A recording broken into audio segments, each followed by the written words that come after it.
Bhagavato arahato samma sambuddhassa. Namo tassa bhagavato arahato samma sambuddhassa.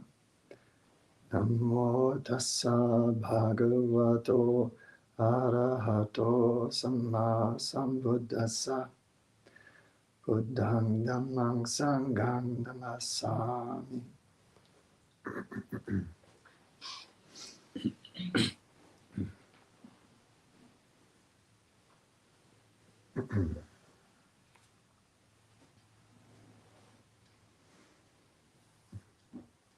afternoon, everybody.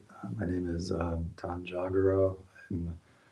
I'm come recently to visit for my second time here at NT Cloud. Just got in a week ago, and I apologize if my voice doesn't carry very well. I'm trying to get over a cold, and it seems like I came here. I thought originally with a cold that was ending.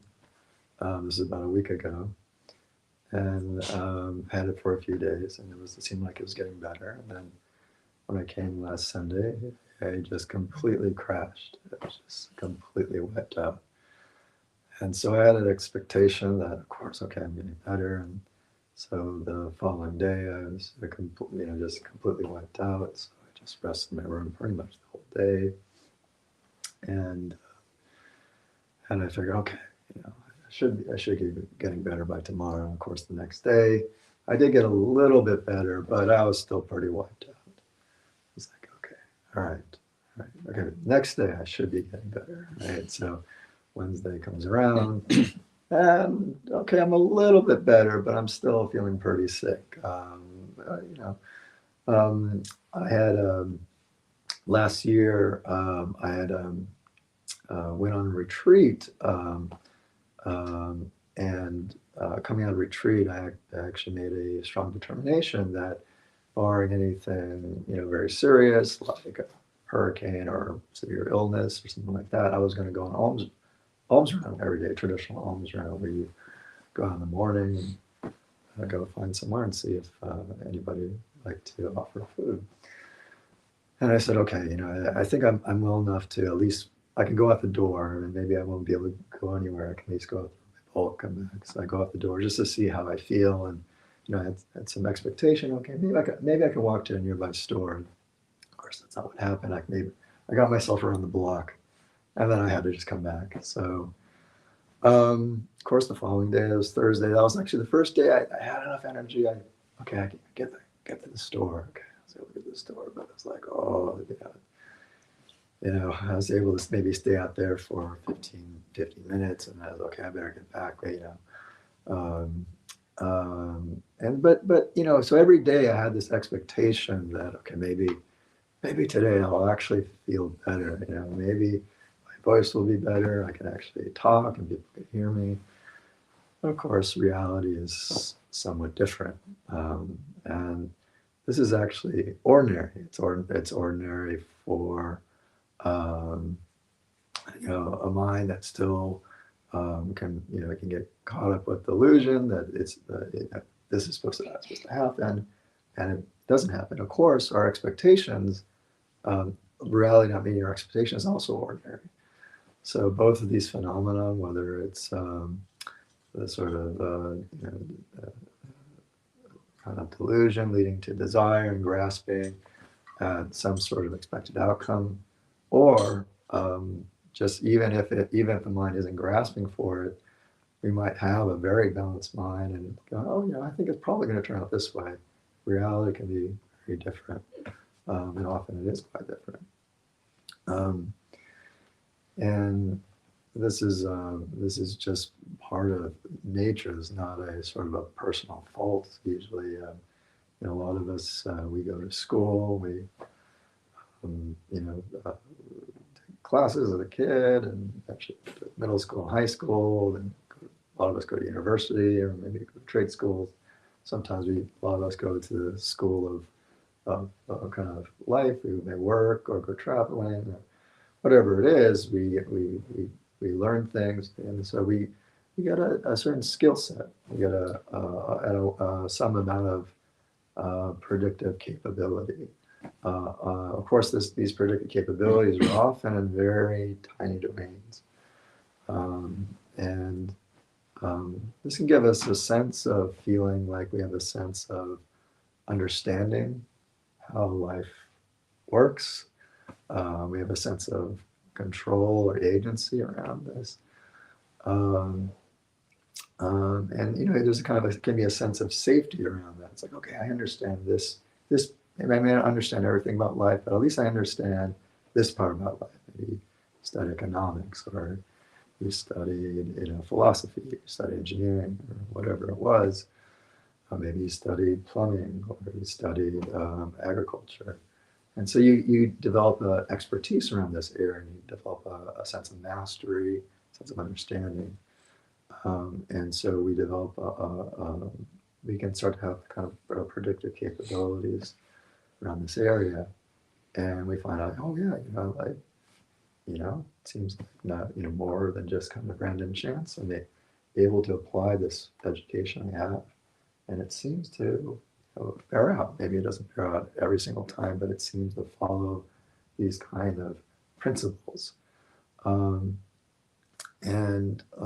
If for those who have studied, a lot of the natural sciences, engineerings, these are often called like natural laws. Whether it's physics or chemistry or biology, we study things that are just like, okay, we study like most people go to university, go to like a introductory physics class, and so it's usually mechanics. So say some sort of object, and you can start to calculate, based on how high it is, and if I let go, it'll take a certain amount of time before it hits the ground. And you can start to calculate it, and you go to a lab and start measuring it, and you go, oh wow, it actually does work out, the amount of time you drop something, and it falls. Wow, it actually works out to that time.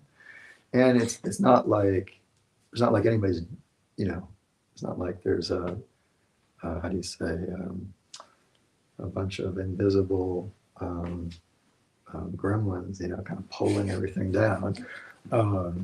Maybe there is, I don't know. At the end of the day, that's really what's kind of driving all these things, a bunch of invisible gremlins, kind of pushing and pulling on the fabric of the universe, right? But what we do know is we're able to follow certain principles, right? Like, oh, okay, gravity in these contexts seems to work this way. And we actually make calculations that you can measure from how high it is, how long it's going to take to drop and hit the ground. So there's a certain amount of predictive capability to that. And so we can get a sense of feeling of kind of mastery around whatever it is. And it doesn't have to be physics, anything. And this is quite useful for us to make a living, to take care of our homes, take care of our families, help out with our communities. But it's also worth reminding ourselves of all these different domains, is that our abilities to have this kind of predictive capability, it's very much tied up with this particular domain, this particular context. It's not sort of universal. You can kind of apply it everywhere.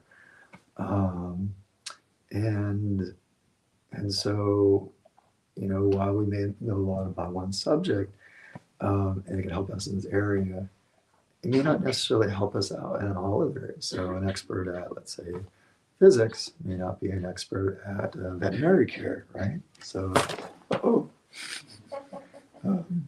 so if, even if one had, let's say, study a lot of biology, right, may not be able to understand, let's say our friend over here, by the way, for those who don't know, is our friend Teddy Bear, who we often call him Bear for short. He also arrived the same day I arrived, so, he's also decided to join us for some time. And our sense of applying, let's say, a kind of knowledge of biology may not necessarily be able to help out, let's say, if a teddy bear is really sick, right? That's a different kind of domain. And so similarly, there's a kind of a field of knowledge, a field of expertise and practice that's around, I think, why we're all here. We're all here to study the teachings of the Buddha.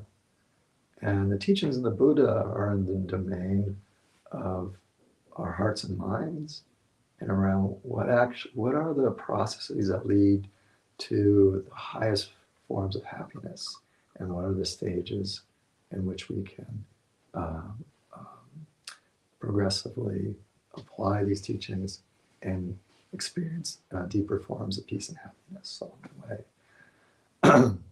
Sorry, my voice is not what I expected it to be today. We come here, we're going to be practicing meditation today.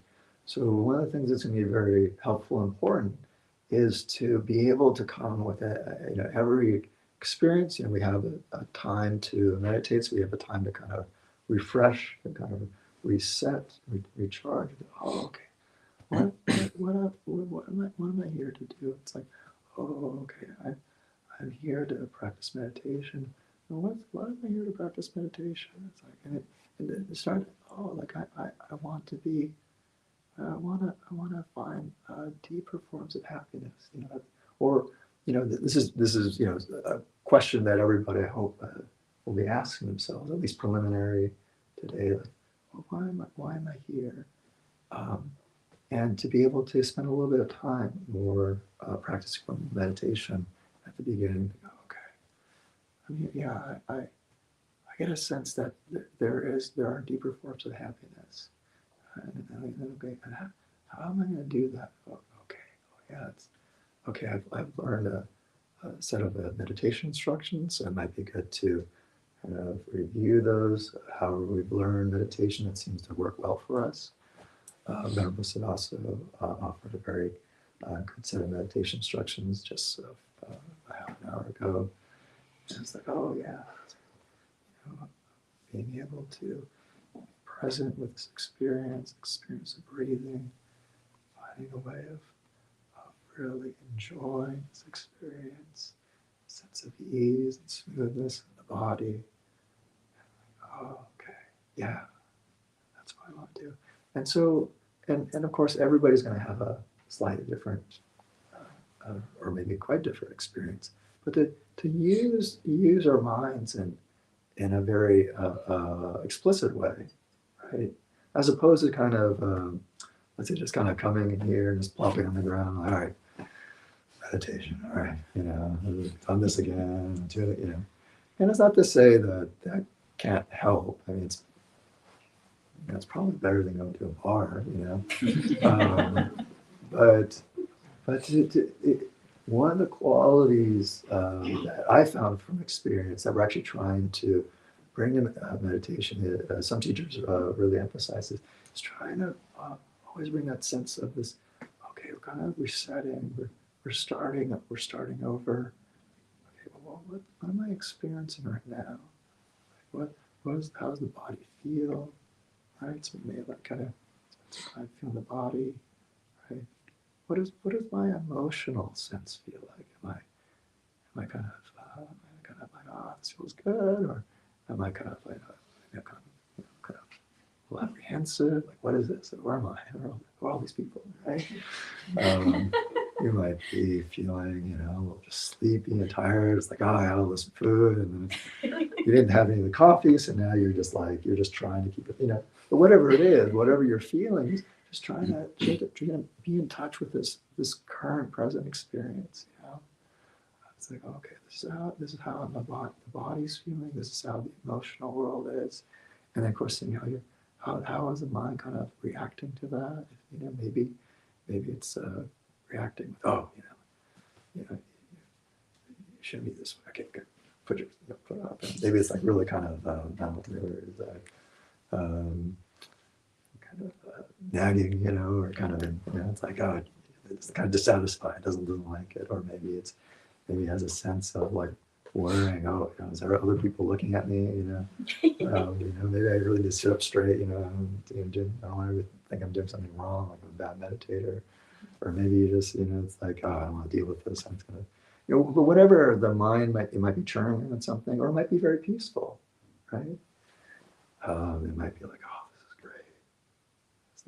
Enjoy the silence. So nice. And so, whatever it is, we're bringing a sense of starting over and really getting a sense of how is this feeling right now, right? And so I hope,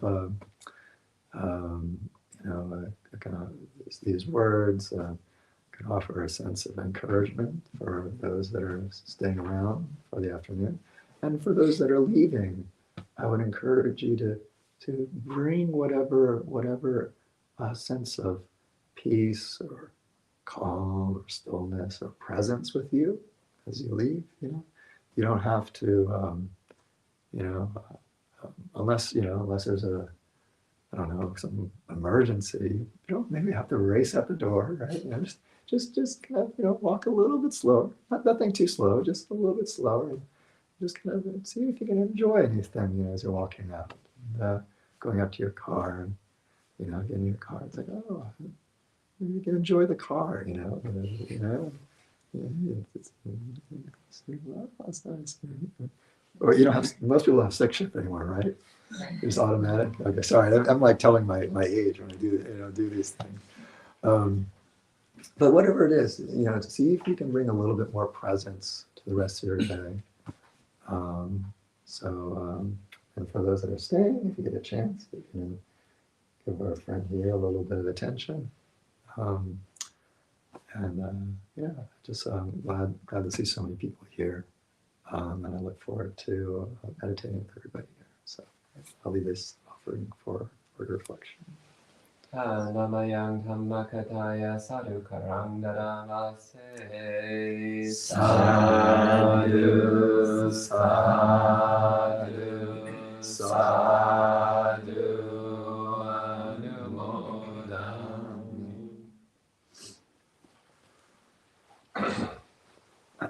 If you have any questions, you're welcome to ask questions at this time. And then after the questions are done, then we'll do some more meditation practice together. So if anyone has any questions, this is an opportunity.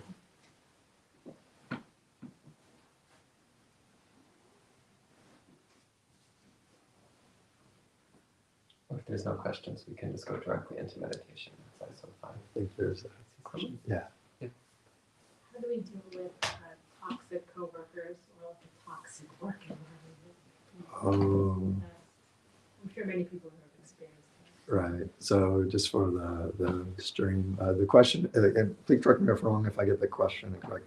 How do we deal with a toxic workplace and toxic coworkers? Is that the question? Okay. Yeah. All right. Well, something's toxic. Just on a really basic level, there's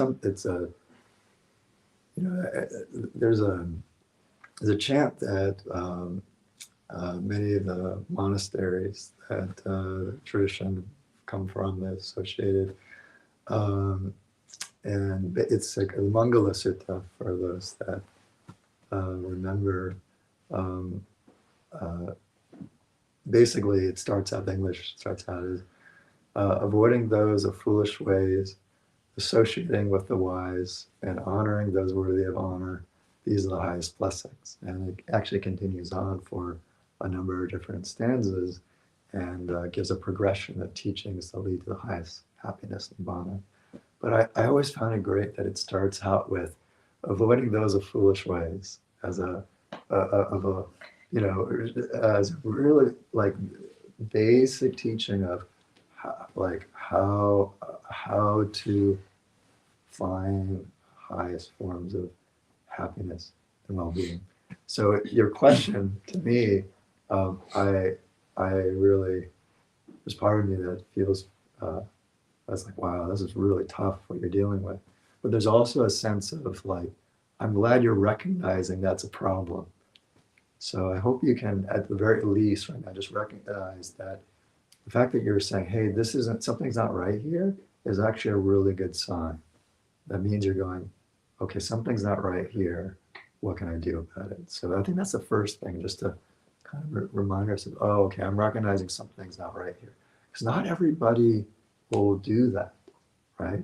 A lot of times we may have a certain view of the world where we feel like we have to endure this, or it's really important I do this because I have to, get this money or whatever it is. And so we're kind of willing to put ourselves in a kind of harm's way, right? And in order to get everything we need. So it's really good that you're recognizing that something's. So I would, first, the first thing I would do is just, okay, like kind of, to whatever extent that it is, or appreciate that there's some sense, wisdom inside of you that recognizes something's not right. Okay? Without knowing the particularities of the situation that you're in, my probably what will come to mind is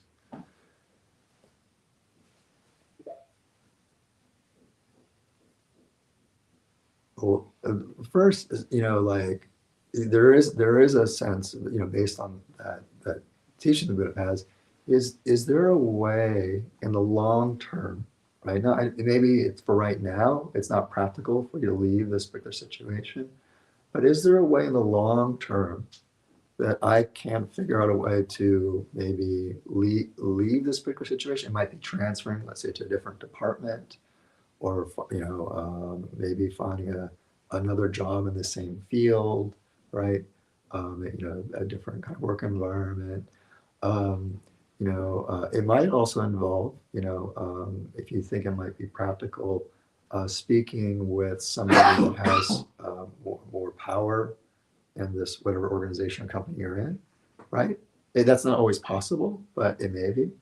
But that, anything like that, you have to kind of realize, okay, this might take a while, right? But if you start this process, what can happen is that it gives you a sense that, oh, this is not, it gives you a sense of agency, kind of mastery over the situation. And your mind's not going to have this sort of sense of feeling like everything's hopeless, right? Because one of the ways you can crush hope is just feeling you're stuck in a place and it's going to be like this forever, right? That's just a surefire way of like our mind just kind of going, so you again recognize you may not be able to change your current situation immediately, but if you can at least start the process, just start. Okay, what might make sense in the long term? It might take a year, right, or even longer to start that process. So I would just start that time, trying to put some energy and some effort. What can I do with another situation? Again, it's going to depend on your particular situation. And the third thing I made, again, these are general things I'm offering because I don't know your situation. When you're in this environment, like toxic environment, toxic work, what can I do? How can I bring a sense of reminding myself to put my attention on things that uplift my mind? And how can I remind myself not to put attention on things that drag me down, right? So I have in my own mind, and I apologize if this sounds inappropriate, but in my mind, a lot of times I get the sense when people are being, let's say less than ideal or less than, beautiful conduct, they're kind of like showing their butts to us, right? Right? It's not pretty, right? They're just like showing their butts to us. And sometimes some people are constantly showing their butts to us, right? It's just like, okay, this person's doing this thing again, right? So the reason I kind of like that, I try to, again, this is, that kind of way of looking at things may not work for you, but for me, it makes it more simple as opposed to like a kind of a complicated like personality thing along lots of, that usually how it is. It just makes it more, okay, this person is just, they're showing their butt to me again. Okay, whatever. This is just how this person does things. And so it's like, okay, do I want to keep paying attention to this? Right? Do I really want to keep paying attention to this? Or is there something else about where I'm at that's more uplifting? Right? I mean, I remember giving an example about this. This is I was in a toxic co-working environment. This is when I was a layperson working. A lot of times I would, I actually, this is a long time ago, way before COVID. I was a layperson working in this particular job. I usually would work outside there was no kind of official office. So I worked virtually all the time. I would bring a laptop and do work. And often I would go out to, let's say, a library or a coffee shop, right? Sometimes I go to a coffee shop and it'd just be really loud and people would be, talking, yapping away, and it would be really noisy and people would be just doing all sorts of things. And, it could be, sometimes I get quite agitated by everything that's going on. It was hard to concentrate on what I felt like I needed to do. And so I found that one thing that would be really helpful is I would look at the trees outside. I would just go outside just for a few minutes and just look at the tree. And sometimes I just go up to maybe just feel it, And we're deliberately putting our attention on something else that we find very soothing and at ease, right?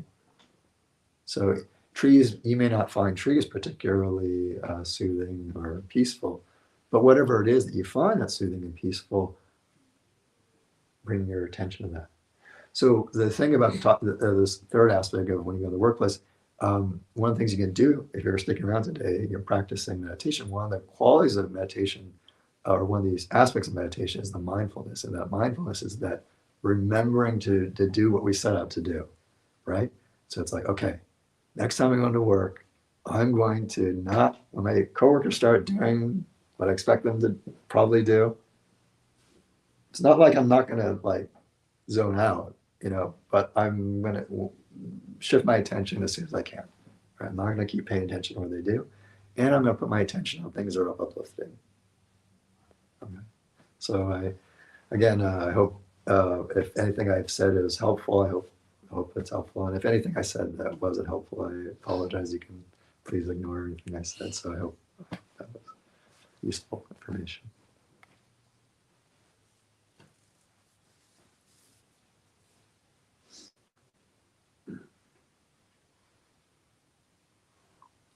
Any other questions at this time?